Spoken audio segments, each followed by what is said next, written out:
Her father kicked her out while she was pregnant 4 years later.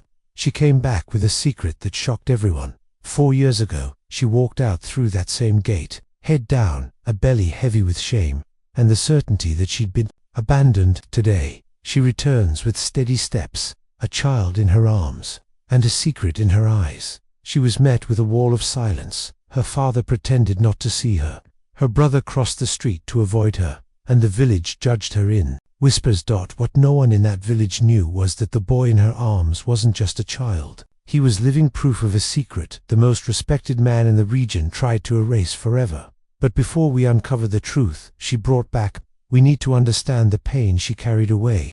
Let's go back to the day when a father's sense of honor spoke louder than love, and a young woman was cast out onto the road, beginning her first and most important fall. The gate made no sound when it closed. It was a dry, deaf silence that cut the heart like a freshly sharpened knife. The suitcase hit the packed dirt ground with a muffled thud.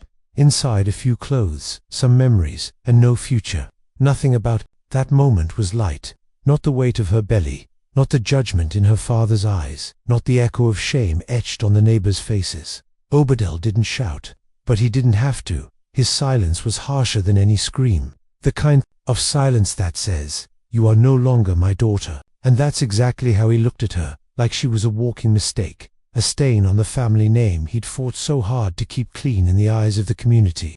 It didn't matter if she had been a good daughter, if she washed clothes, cooked for her mother, cared for her younger brother like he was her own child. None of that mattered anymore. All that remained was the scandal, a growing belly with no husband, shame with no cure. That afternoon, the sun seemed to mock her. It shone high, as if trying to spotlight each step of disgrace. And the neighbors, they don't forgive. The women at the well whispered with twisted mouths, making the sign of the cross like they were warding off a demon. The men averted their eyes, but not their thoughts. And the children, even the children, looked at her strangely, as if sensing something wrong was happening. But she didn't cry. Her eyes were red, yes, but dry. It was as if an entire sea lived inside her, held back by dignity. Her soul was raw, but her body stood tall. And right then, in that moment when the door of her own house closed behind her, she thought, if I'm going to fall, let it be on my feet, because the ground already knew her pain. But the world hadn't yet met her strength. Her mother, her mother was a shadow. She was there, but not really. She lowered her eyes, like someone begging forgiveness without the courage to speak. She didn't come closer. She didn't hold her daughter's hand. Maybe fear was stronger than love. Or maybe it was love, crushed by fear, that had become too small to fight. She wanted to say something, maybe stay, maybe forgive me, maybe just her daughter's name with a trembling voice. But nothing came out. Her silence hurt more than the father's coldness, and the brother, well, he was somewhere in the house. But he didn't come out, didn't say goodbye, not even that secret hug she hoped for. It was as if, in the blink of an eye, she had ceased to exist for the whole family. From beloved daughter, she became an inconvenient memory. From promising young woman, a living curse. That same day, the village held its evening worship. Songs, prayers, pretty words about forgiveness and mercy. But no one mentioned her name. No one prayed for her. Not even the old friends dared to come near. The pastor, a respected man, passed her on the road and pretended not to see her. Maybe because, in the minds of many, sin dripped from her belly like poison, as if the womb that carried life was a grave of honor. She walked to the sandy road, not really knowing where to go. She had no home, no money, no one waiting. Just the tattered courage of someone with no choice. Her feet hurt, but she didn't stop. With every step, her heart tightened, but her gaze stayed firm, as if saying to the world, "Don't bury me alive." The sun was setting when she found a large rock and sat down. She looked at her belly and whispered, "It's just the two of us now, but it's going to be okay. Even if it's slow, even if it hurts." And in that soft voice, with no audience, no comfort, a promise was born, not of greatness, but of dignity. Back in the village, night fell. The family had dinner as if nothing had happened. The father gave thanks for the food. The mother cleared the plates. The brother locked the door. Life went on, according to the rhythm of appearances. But outside, in the real world, a story had begun. A story no one there would ever be able to erase, because the girl who was kicked out in shame, was about to discover the power of someone who can rise again from their own abandonment. The gate made no sound when it closed. It was a dry, deaf silence that cut the heart like a freshly sharpened knife. The suitcase hit the packed dirt ground with a muffled thud. Inside, a few clothes, some memories, and no future. Nothing about that moment was light. Not the weight of her belly, not the judgment in her father's eyes, not the echo of shame etched on the neighbors' faces. Obadel didn't shout, but he didn't have to. His silence was harsher than any scream. The kind of silence that says, "You are no longer my daughter." And that's exactly how he looked at her, like she was a walking mistake, a stain on the family name he'd fought so hard to keep clean in the eyes of the community. It didn't matter if she had been a good daughter, if she washed clothes, cooked for her mother, cared for her younger brother like he was her own child. None of that mattered anymore. All that remained was the scandal. A growing belly with no husband, shame with no cure. That afternoon, the sun seemed to mock her. It shone high, as if trying to spotlight each step of disgrace. And the neighbors, they don't forgive. The women at the well whispered with twisted mouths, making the sign of the cross like they were warding off a demon. The men averted their eyes, but not their thoughts. And the children, even the children, looked at her strangely, as if sensing something wrong was happening. But she didn't cry. Her eyes were red, yes, but dry. It was as if an entire sea lived inside her, held back by dignity. Her soul was raw, but her body stood tall. And right then, in that moment, when the door of her own house closed behind her, she thought, if I'm going to fall, let it be on my feet, because the ground already knew her pain. But the world hadn't yet met her strength. Her mother. Her mother was a shadow. She was there, but not really. She lowered her eyes, like someone begging forgiveness without the courage to speak. She didn't come closer. She didn't hold her daughter's hand. Maybe fear was stronger than love. Or maybe it was love, crushed by fear, that had become too small to fight. She wanted to say something. Maybe stay, maybe forgive me, maybe just her daughter's name with a trembling voice. But nothing came out. Her silence hurt more than the father's coldness. And the brother, well, he was somewhere in the house. But he didn't come out, didn't say goodbye, not even that secret hug she hoped for. It was as if, in the blink of an eye, she had ceased to exist for the whole family. From beloved daughter, she became an inconvenient memory. From promising young woman, a living curse. That same day, the village held its evening worship. Songs, prayers, pretty words about forgiveness and mercy. But no one mentioned her name. No one prayed for her. Not even the old friends dared to come near. The pastor, a respected man, passed her on the road and pretended not to see her. Maybe because, in the minds of many, sin dripped from her belly like poison, as if the womb that carried life was a grave of honor. She walked to the sandy road, not really knowing where to go. She had no home, no money, no one waiting, just the tattered courage of someone with no choice. Her feet hurt, but she didn't stop. With every step, her heart tightened, but her gaze stayed firm, as if saying to the world, "Don't bury me alive." The sun was setting when she found a large rock and sat down. She looked at her belly and whispered, "It's just the two of us now, but it's going to be okay. Even if it's slow, even if it hurts." And in that soft voice, with no audience, no comfort, a promise was born, not of greatness, but of dignity. Back in the village, night fell. The family had dinner as if nothing had happened. The father gave thanks for the food. The mother cleared the plates. The brother locked the door. Life went on, according to the rhythm of appearances. But outside, in the real world, a story had begun.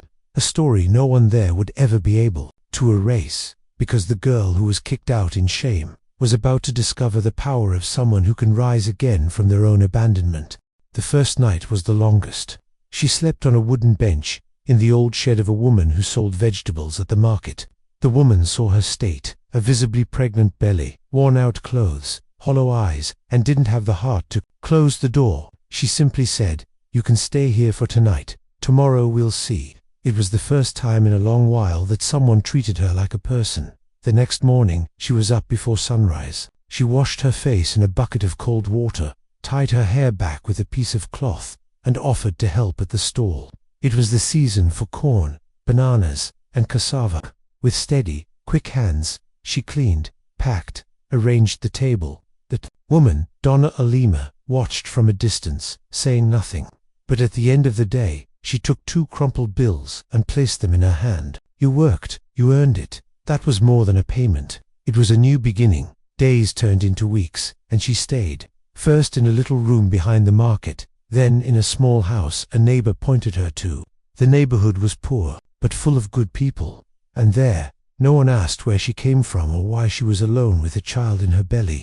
They only wanted to know if she was trustworthy, and that she was. When the belly grew too heavy, she would sit and rest, but she never complained. She worked from sunrise to sunset, selling produce, cleaning houses, helping an elderly neighbor with her sewing. They started calling her the girl who doesn't complain, just gets things done. And that became her name in that corner of the world where no one knew her story, but everyone felt her strength. The birth was hard. No father by her side, no mother to hold her hand, no one waiting outside the room, but the boy was born strong. He cried loud, as if he already knew he had to show the world he was alive. And she cried too, but silently, like someone who understands that pain doesn't need an audience. In the days that followed, she learned how to do a lot with very little. She learned to boil cloths when there were no diapers, to make porridge with just 3 ingredients, to lull her son to sleep with songs she made up on the spot, just to soothe him and her own heart. She slept little, ate even less, but she never missed a kiss on his forehead, or a smile when she saw he was growing healthy. Little by little, the neighborhood began to open up. Neighbors started bringing a plate of food, a piece of clothing, a bit of advice, not out of pity, but out of respect. It was impossible not to admire that woman who, even with every reason to give up, kept moving forward with her head held high, and her heart intact. Donna Alima, now old and frail, came to depend on her for almost everything, taking her meds, remembering appointments, managing bills, and she did it gladly, not because she expected anything in return, but because she knew the value of a sincere gesture. She had learned that, in the absence of blood family, some people become soul family. There were painful days, yes, days when the memory of the home she left behind burned like fire in her chest, especially when the boy asked about his grandfather, his aunt, his roots. She'd answer with made-up stories, saying they were far away, but thought of him often. She never spoke ill of her family, not out of fear, but out of strength, because deep in her heart, she still hoped that time could heal what shame had destroyed. For years passed like that, for full seasons, and she grew alongside her son. She learned more from life than from any book. She discovered that a woman's worth isn't in the name she carries, but in the choices she makes when facing pain. And that, being a mother, under those circumstances, is more than a role, it's an act of resistance. On the day the boy turned 4, she looked at him sleeping, stroked his curly hair, and whispered, "You deserve more. You deserve to know who you are. You deserve to be seen." And it was right there, on that ordinary late afternoon, that something lit up inside her. It wasn't anger, it wasn't pride. It was the certainty that she no longer needed to hide, because now she had a story, she had a name, she had roots that no longer bent to the winds of rejection. And she had a son who, without knowing it, carried a secret in his blood, a secret that, one day, would have to come to light. But she wasn't thinking of going back for revenge. She was thinking of justice. Because no one has the right to erase a child's existence just to save face. And she knew the truth always comes knocking, and when it does, it doesn't ask for permission. It just walks in.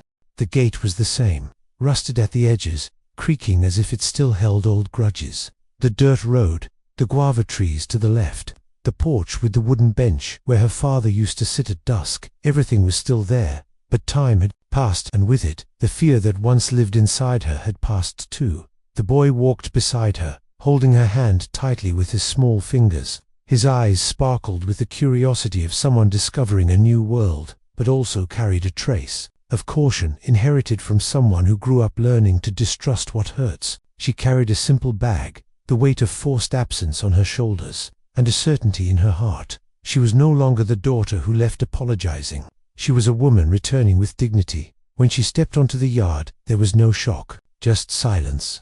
A silence that spoke louder than 1,000 questions. The same old dog barked in the distance. The neighbor's rooster crowed late, and the breeze blew soft, as if it knew better than to interfere. Her father was sitting on the porch, as always, but he didn't move, not even to look. He kept his eyes fixed on the horizon, as if watching something far more important than the daughter he had thrown out pregnant years before. His hand trembled slightly on his knee. His chest rose and fell in a tense rhythm, but he said nothing. Not a hello, not a why did you come back, nothing. Her mother appeared at the door. She was more stooped now, more aged. The scarf on her head no longer hid the white hairs. When she saw her, she paused for a moment. Her eyes filled with tears, but she didn't cry. She walked slowly to the door, as if her body hesitated between running and retreating. When she got close, she said softly, like someone confessing, "A sin. Your room is just how you left it." It was the only thing she could say. Then she turned back inside, leaving behind a trace of old perfume in the air, like the past had just walked through the room. The boy looked at the house, at the porch, at the man who was supposed to be his grandfather. Then he looked at his mother, confused. She gently pulled his hand and said, "Let's go inside." No ceremony, no welcome, but also no explicit rejection. It was as if everyone had silently agreed to pretend the whole story had never happened, as if by ignoring the pain, it might disappear. The house was untouched. The same smell of homemade soap, the same old pictures on the wall, the same faded crochet cushions. In her room, the blue bedspread still covered the bed. A notebook with her name was on the shelf, along with a cloth teddy bear she had sewn as a girl. But what she felt wasn't nostalgia.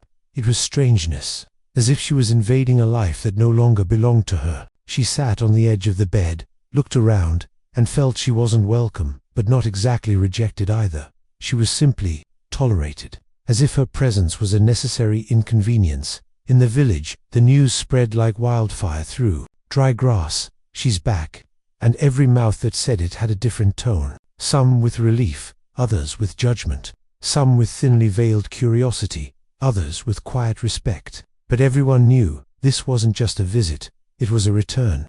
And returns, in that place, always came with unfinished business. On the second day, no one had mentioned it yet.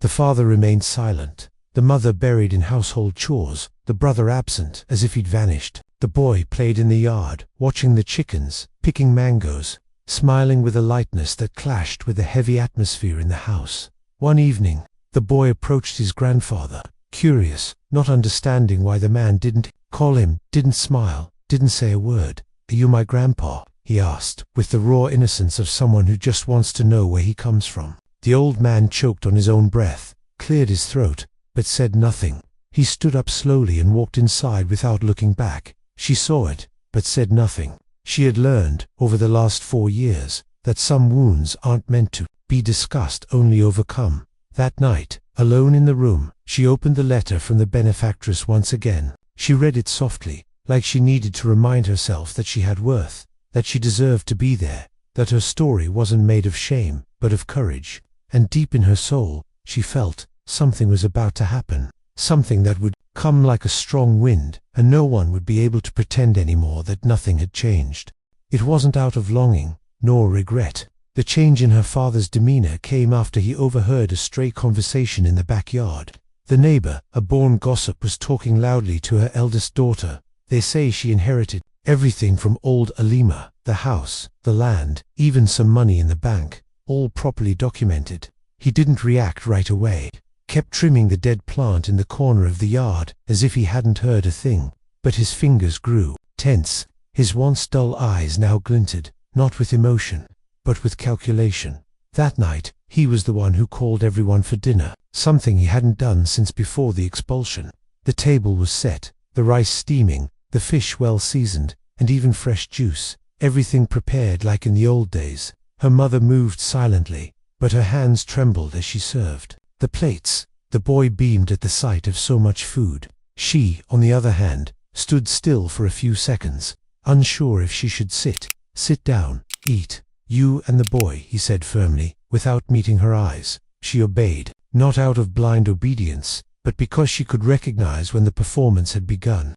And right there, at that bountiful table, it became clear, the game had changed. In the days that followed, the father walked more lightly through the house. He made a point of showing the grandson where everything was, ordered new bedding for the room, had the yard trimmed, even bought the kind of cookies the boy liked. The village, always alert, commented, "The old man's softening." Others said, Time heals every heart. But she knew it wasn't time. It was interest. One afternoon, while she was washing clothes at the outdoor sink, he approached, cleared his throat to announce his presence, and started a conversation. The way one tries to stitch torn fabric with delicate thread. "I heard that lady who looked after you left you some things." She didn't answer immediately. Rinsed the last piece, hung it on the line, and only then looked at him. She did, all properly recorded, including a note, calling me her daughter. It was the first time she saw his eyes blink with nervousness, but he covered it up quickly. "That's nice. It's good to know you were appreciated." Outside of here, the words came out with a metallic aftertaste, a late recognition, wrapped in lukewarm phrasing. But she no longer expected warmth from him. She had learned, in his absence, that some feelings can't be forced. You simply accept they don't exist. In the days that followed, cordiality became routine. He began referring to her as my daughter in front of others, introduced the grandson proudly, as if he'd always been part of his life. He even took the boy to the market and bought him a treat, smiling to everyone like the most loving grandfather in town. She watched it all calmly, didn't confront, didn't accuse, but she recorded every gesture, every word, like someone collecting evidence for a trial yet to come. One night, after dinner, he pulled a chair closer to hers. With a softened voice he said, "You know, this house is big. We could share it. I'm getting old. Might need help, and maybe you could think about staying for good. Your son deserves to have his grandfather around." It was an offer wrapped in sugar, but she tasted the bitterness on her tongue, because she knew the old man wasn't offering a home. He was fishing, weighing options, measuring advantages. She thanked him with a faint smile and said she'd think about it. But deep down she already knew the answer. That night, lying in the old bed, holding her son close, she prayed in silence. She didn't ask for justice, she asked for clarity. Because in that moment, between forced smiles and rehearsed kindness, what she needed most was to see clearly what was still hidden. And something told her, the truth, no matter how deeply buried, was starting to stir beneath the surface, ready to rise. The routine in the house seemed to have settled into a false calm. The father now made a point of being seen with his grandson. The mother forced smiles between long silences. And even the brother, the one who hadn't shown up on the day of her return, had begun to appear here and there, drifting through the halls like a shadow, avoiding the light. He avoided her gaze, spoke little, and every time he saw the boy running through the yard, he grew tense, as if something about him stirred the memory of an unconfessed mistake. It was on a quiet Sunday morning that everything began to shift. The house was peaceful. The father had left early for the market. The mother sat sewing on the porch, and she decided to reorganize the drawers in her old bedroom. Her son played on the floor with pebbles and twigs, lost in a fantasy of castles and dragons, unaware that, at that very moment, a far more complex and real story was beginning to surface. As she opened an old shoebox, she found worn notebooks, yellowed photographs, and letters carefully folded. It was like opening a time capsule, fragments of a youth suffocated by judgment, memories from a time when laughter still echoed in the house. But among the papers, there was one envelope out of place, written in Donna Alimer's shaky handwriting. She recognized it instantly. Her heart raced. Her hands hesitated before opening it. Inside, a short, direct letter, words that weighed more than 1,000 speeches. "My dear, before my voice fades, I need to tell you, the father of your child is not just any man. He is someone with a name, with power, with fear of the truth. He used you, misled you, and then hid behind morality. I found out, but I swore not to tell without your permission. Now, as my time nears, I leave it written. If one day you seek justice, start with the name on this note." And there, on a separate piece of paper, was the name, a name well known, respected, feared, a local politician, married, a family man, a man who preached in church and spoke in political campaigns, the same man who used to visit her father's house, sipped coffee on the porch on Sundays, and offered jobs to the young men in the village. The truth had a name, and it was a name that hurt. She felt the ground shift beneath her, sat down, letter in hand, not knowing whether to cry or scream. Her son continued playing, unaware of the storm that had just begun to rage in his mother's chest. But it wasn't just the contents of the letter that unsettled her. It was the certainty that someone had known. Someone in that house. Someone who had hidden it for years. and it didn't take long for instinct to point in the right direction. Her brother. That same night, she faced him for the first time since her return. The two of them were in the kitchen, the rest of the house silent. "Did you read this letter?" she asked, holding up the opened envelope. He swallowed hard, tried to look away, but couldn't. "I found it by accident. A long time ago. I didn't know what to do." "And why did you hide it?" "I thought if Dad found out, it would be worse. And if that man knew I knew, She cut him off, voice steady but restrained. "You didn't think about me. You thought about protecting yourself, like everyone else did." He lowered his head. He didn't try to justify himself, because there was no justification that could erase years of silence, of forced exile, of imposed shame.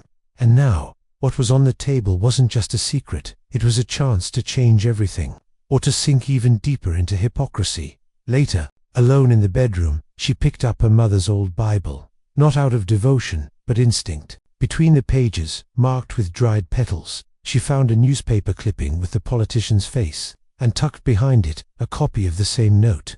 Her mother had known too. The discovery struck like a dagger. The mother who had let her go, in silence, who hadn't reached out, who never defended her honor, had known who the child's father was, and even so, had kept quiet, out of fear, out of shame, out of submission. That night, she didn't sleep. She sat at the edge of the bed, watching her son breathe. Every time he inhaled, the world made sense. Every time he exhaled, her strength renewed. Because now, more than ever, it wasn't about the past, it was about the future. And her son's future demanded truth, even if the truth cost everything. The village woke to a strange murmur. It wasn't market day, nor Sunday service, nor news of a death. But there was a restlessness in the air, as if the ground beneath the community hid a secret about to erupt. Glances were exchanged with caution, and greetings came laced with veiled questions. Something was coming, and everyone could feel it. Inside the house, the atmosphere was heavier than ever. The father spent his days in whispers and phone calls. The mother wandered like a ghost, spilling sugar from the jar, mixing up her children's names, forgetting pots on the stove. The brother avoided going out, and she watched. With the sharp eyes of someone who had learned to read lies without hearing a single word, the boy, unaware of the subtle changes, moved through the days with the lightness of someone who still believed the world was simple. But even he had begun to ask uncomfortable questions. One afternoon, after overhearing a fragmented conversation at the gate, he stopped in front of his mother and asked with innocent curiosity, "Mom, they say I have important blood. What does that mean?" She froze. The wet cloth slipped from her hands. Her heart stopped for a beat before racing out of sync. The boy looked at her with the purity of someone who just wanted to understand. But the question struck like lightning splitting the sky. The truth had stepped out of the shadows. Someone had spoken, and now she had to decide, keep protecting, with silence, or face the storm. That night, her father called her for a talk. The two sat in the living room, windows shut, the fan squeaking in the corner. He looked at her directly and went straight to the point. "That name, the one in the note, do you plan on doing anything with it?" She took a moment to respond, not because she didn't know the answer, but because she felt the weight of the words before they were even spoken. "I do, not out of revenge, but because my son is not a mistake. He has the right to know where he comes from." The old man sighed, scratched his chin like he always did when preparing to lie. "That man, he's dangerous. He won't take this story lightly. I've heard rumors that he's upset, that he might use his connections, let him." She cut him off. "They already took everything from me once, but they won't take anything again. Not from me, not from him." The words came out steady. There was no anger, only conviction. And the father understood there was no more controlling her. The time of submission had passed. The daughter he had thrown out was no longer the same woman now standing before him with dignity in her eyes. Days later, the news leaked. No one knew exactly how. Maybe a forgotten note, an overheard conversation, a neighbor who pieced things together. But the man's name began to circulate. The respected politician, the married man, the defender of appearances, now had his honor in question. The village became a stage for whispers. The church ladies said it was a lie, that she was chasing fame. The young people whispered in alleyways, amazed by her courage. Some laughed, others fell silent, but no one remained indifferent. The politician himself showed up in the village days later. He arrived in a dark car, stepped out with firm strides, and went straight to her father's house. The conversation happened behind closed doors. Low voices, sharp stares, and afterward, silence. No one ever knew exactly what was said. But after that visit, the father grew quieter than ever. The mother spent her nights awake, and she began walking with her son through the streets like someone saying, "Here he is. He will no longer be hidden." The most observant began to notice the boys saying strange things. They say, "I'm important. My father has a politician's name. One day I'll know where his house is." Fragments of what he overheard, but couldn't yet understand, trying to piece together an identity. Puzzle that even the adults were struggling to assemble. She saw the risk, but she also saw that there was no turning back. The truth had escaped its box, and now it would either be suffocated once more or finally allowed to breathe. She chose the latter, because deep down, she had always known, the real danger wasn't in revealing who the father was. It was in letting her son grow up, thinking he didn't have the right to exist, and that she would never allow, not even if the whole world stood against her. In the village, the scandal now had a name, a face, and an address. But what no one knew was that, amid the chaos, something new was being born, a woman who no longer feared anything, and a boy who, even without fully understanding, was beginning to learn the value of truth, even when it hurts. The scandal was no longer just hers. The politician's name had spread like dust in the wind, slipping through cracks in the windows, dirtying the floors of homes, disturbing even those who pretended to know nothing. Now, it wasn't only the rejected daughter facing the stairs, it was the entire family walking as if treading on shards of glass. The mother, who until then had kept quiet, began to wither from within. She walked with lowered eyes, trembling hands, her face marked by sleepless nights. She no longer sang her old songs while cooking. She no longer tended the flowers in the yard. She seemed faded, as if the truth, now wide open, had taken with it the last bit of peace she had left. The father, on the other hand, didn't utter a single word about the matter. He didn't deny it. He didn't confirm it. He simply hid out, back, hammering away at pieces of wood endlessly, as if each strike was an attempt to silence the world. But nothing muffled the sound of truth. Not the hammer, not the forced prayers, not the hard expression. The village was divided. Some said it was made up, delayed revenge, the invention of a bitter woman. Others, more discreet, said they had always known, that the influential man was never a saint, and that the family's silence had always been a pact of convenience. She, in the middle of it all, felt squeezed between pain and dignity, betrayed all over again, not just by the boy's father, but by everyone now pretending they didn't know, by her own mother, who had known the name from the beginning and never held her with courage, by her brother, who hid the letter out of fear, by the community that condemned her first and now looked at her with unease, as if her presence were too heavy a burden to bear. A part of her wanted to leave, to walk away from it all, start over, in another place, with different people, somewhere she wouldn't have to prove her worth at every step, where the boy could grow without hearing whispers or carrying a silenced last name. But the other part was root, made of soil, memory, unwritten inheritance. It was the desire to stop running, to not let them take away once again her right to exist. It was the desire to show her son that dignity doesn't live in hiding, it lives in standing firm. Even when you're tired. On a rainy night, after putting the boy to sleep, she sat in the kitchen. The weak light of the lamp cast a soft glow on the worn tablecloth. The wind whistled through the cracks in the door. And there, alone, she prayed. She didn't ask for victory. She didn't ask for punishment. She asked for clarity. If I'm meant to stay, let me stay in peace. If I'm meant to go, let me go with courage. But don't let me lose my soul along the way. It was the prayer of a real woman. No flourishes, no promises, just faith. Tired faith, but still alive.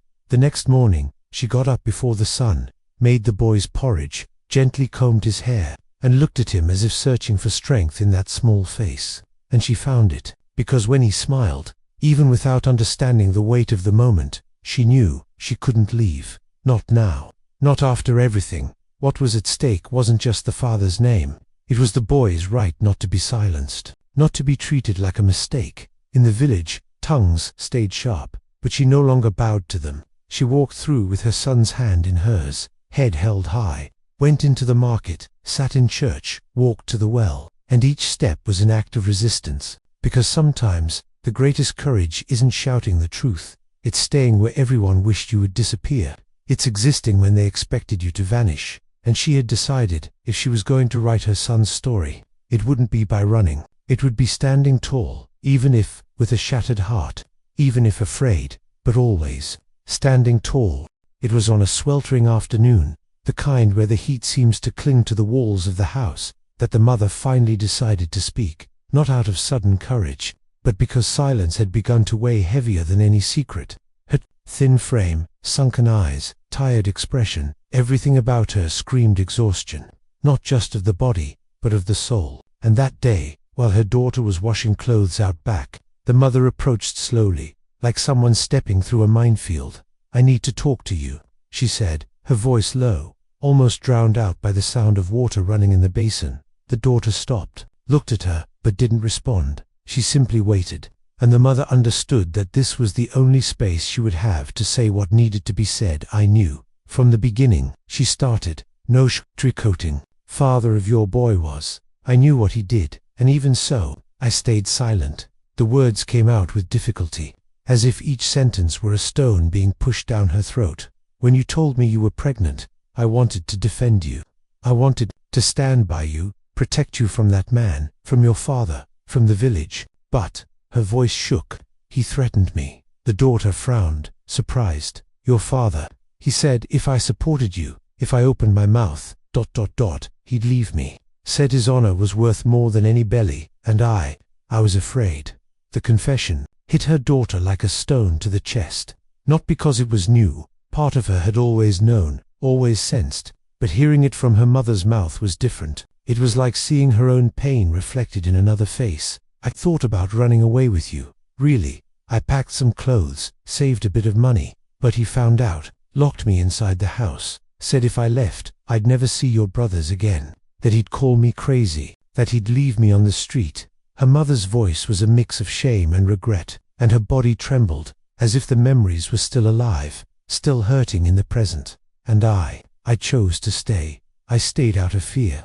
I stayed thinking, maybe one day you'd understand. But not a single day has passed that I haven't regretted it." She listened without interrupting. Her gaze was firm, but not cruel. It was as if she were trying to digest every syllable, every silence, every gesture that now made sense. "When you left, I cried alone, every night, slept with your clothes on my chest, heated food as if you were still in the house. But I never had the courage to face your father. I never had the strength." The mother knelt on the hard dirt of the yard, her knees stained with soil, her trembling hands holding onto the hem of her daughter's skirt. "Forgive me, not because I deserve it, but because my soul can't carry this anymore." She didn't answer right away. She looked up at the sky, as if searching for breath, as if speaking to someone who wasn't there. The sun burned her skin, the smell of soap mixed with damp earth, and for a moment, time seemed to stop. She wiped her hands on her apron, crouched down, and gently helped her mother up by the arms. But she didn't say yes, nor did she say no. She simply hugged her, a short hug, dry but real. It wasn't forgiveness. It was an acknowledgement of the other's pain. And for that moment, that was enough. That night, the mother slept with swollen eyes, but with a lighter heart, and the daughter, sitting beside her sleeping child, understood that sometimes justice doesn't come with applause or revenge. Sometimes it comes in the form of a confession, on knees in the dirt, from a tired woman who, after decades, finally had the courage to say, "I failed." And that, painful as it was also part of healing. It was a warm Sunday morning, clear skies, the smell of strong coffee drifting through the house. The village still whispered. The stairs were no longer scornful, but attentive. There was a new kind of respect in the air, the kind of silence that comes just before something important. She felt it was time, not to shout, not to fight, but to place everything in its rightful place without harm, without hiding, without asking permission. The boy woke up early, put on his favorite outfit, a shirt with crooked buttons. He insisted on fastening himself. He was happy, though he didn't quite know why. But his mother's face said enough. She was calm, like someone who had carried a burden for years, and, at last, had decided where to lay it down. She called everyone to the living room. not with force, but with presence. Her father, her mother, her brother. No one dared to refuse. They sat in silence, as if they knew something bigger than all of them was about to unfold. The entire village seemed to pause along with that house. She brought the benefactress's letter, the same one she had held onto for so long, placed it on the table carefully, like a relic, then looked at her father, the man who once cast her out like filth, and said, "Here is the truth. The woman who took me in when no one else would, left this, not just the house, but words that made me believe I was worth something, even when the whole world told me otherwise." She opened the letter and read it aloud. Each word was a blade, but also a bridge. The silence was deep. Her father kept his eyes down. Her mother wept quietly. Her brother breathed with difficulty. When she finished, she took a photo of the boy, a simple picture, taken with an old phone, but in it, his smile was pure light. "I don't want his name on your land. I don't want him to inherit anything from those who rejected him. I just want him not to be erased. I want him, one day, when asked who he is, to be able to say with pride, 'I'm the son of someone who fought so I could exist with dignity.'" She handed the photo to his grandfather. The old man took it with trembling hands, stared at the boy in the picture as if seeing him for the first time, and in that moment, without applause, without needing forgiveness, she knew she had. The boy, curious, walked over to his grandfather holding the photo. He looked around, as if to ask whether it was okay to speak, whether it was the right time, and then, with the simple honesty only children have, he asked, "Grandpa, can I go play in the yard with the others?" The old man hesitated. Then he stood, placed a hand on his grandson's head, and nodded. No words, just a gesture. But it was enough. That day, she understood the choice wasn't between shouting or staying silent. It was between carrying the pain or turning it into roots, and she chose roots. She chose to stay. Not out of comfort, but because she knew only presence can turn silence into memory, and only memory has the power to heal what omission has destroyed. Her gesture, handing over the photo, wasn't just symbolic, it was ancestral. It was the unspoken cry of all the women who had once been cast out, rejected, forgotten. It was a reminder that every story has the right to exist, even when it begins in pain. And there, in the same yard where she was once humiliated, her son now ran free, among trees that still held memories, and she, sitting in the shade, watched, her eyes full of story, and her chest finally light. That night, the house felt different. The wind slipping through the cracks no longer carried just dust and memories. It brought a new kind of silence, not the silence of shame, nor of omission, but of understanding. The kind of silence that only arrives when the truth has been spoken, and there's nothing left to hide. The father, who for years earlier had locked the gate with his own hands, stood up without anyone asking. He walked to the family altar, that small space where they kept their saints, old photographs, and a candle always lit for the souls of those who had passed. He took the photo of his grandson, the same one he had once held like fire, and placed it there, among the faces of those who came before. He lit a new candle, with trembling, yet steady hands, like someone asking for forgiveness without saying the word, like someone who, too late, understood that blood isn't something you choose, it's something you honor. Then, he opened the old family book, a hardbound notebook where names had been recorded by hand, generation after generation. Each child, each baptism, each loss. That's where their story lived. And up until that moment, the boy didn't exist in that story. With handwriting worn by time, he wrote the grandson's name, in full, first name, last name, and the words, "son of bear," without omitting a thing. The ink smudged the paper slightly, but it stayed, because it wasn't just a record. It was repaired. No one applauded. No one celebrated. The mother watched with teary eyes, but didn't dare move. The brother stood in the doorway, speechless, and she simply took a deep breath. That was it. Not complete justice, but dignity restored. In the village, the voices slowly quieted. The neighbors no longer whispered as much. Some even greeted her with respect. Others still looked away, but she didn't care anymore, because she no longer lived for others' approval. She had learned through pain to live for real, with truth. The boy was growing, running through the yard, playing with cousins, asking questions about the past. And now, she could answer without hiding. She could say, "You have a name, you have a place, you have a story." And that was worth more than any wealth. She stayed, not for the house, not for comfort, but because now the silence no longer hurt. Because now, when she walked through the gate, she didn't feel like an intruder. She felt like she belonged, not because someone gave her permission, but because she claimed the right to exist. And the gate that once expelled her, now opened, on its own when she arrived, as if, finally, it recognized that this too was her home, and always had been, even when everyone tried to say otherwise. If this story touched your heart, let us know where you're watching from. Leave a comment below. We'd love to hear from you. Don't forget to like the video, share it with your friends and family, and subscribe to the channel. That really helps us keep bringing you real and emotional stories like this one. Thank you for being part of our community.